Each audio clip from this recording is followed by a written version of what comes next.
Hello guys! For today's video, gagawa naman tayo ng kakaibang dessert gamit ang glutinous rice flour.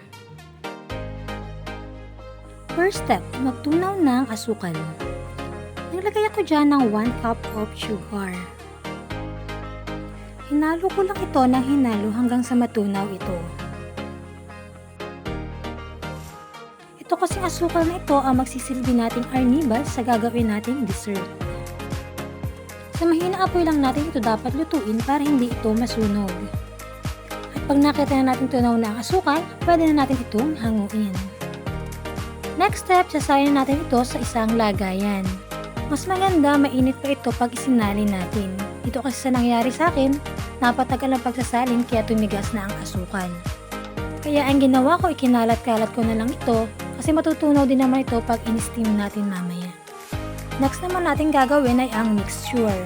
Dito, naglagay lang ako ng 2 itlog, 200 ml na gata. Ang ginamit ko dyan is yung nasa sachet. At 390 grams ng condensed milk.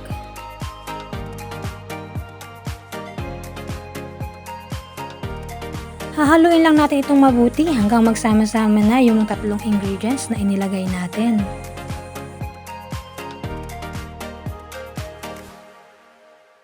Pag nakita natin na okay na ito, pwede na tayo maglagay ng ating glutinous rice flour.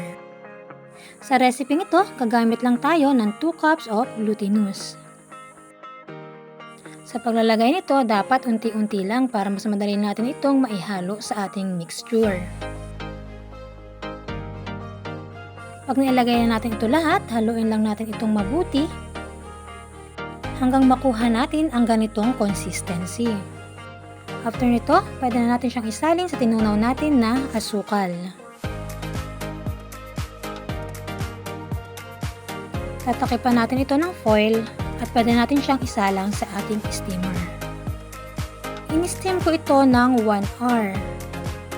And then after 1 hour, hinango ko na ito. Ang tagal na pag-i-steam ay depende sa laki ng lagayan at sa lakas ng apoy na ating gagamitin. Mas maganda kasi kung sa lianera natin ito ilalagay o doon sa ating cake pan. Wala kasi akong nakita dito sa amin kaya ito na lang ang aking ginamit. Kung sa lianera kasi natin ito niluto, maaari itong i-steam kahit hanggang 45 minutes lang maluluto na ito. At ito na nga ang ating dessert. Ngayon, bubudburan na natin ito ng cheese para mas maganda, mas masarap at mas presentable.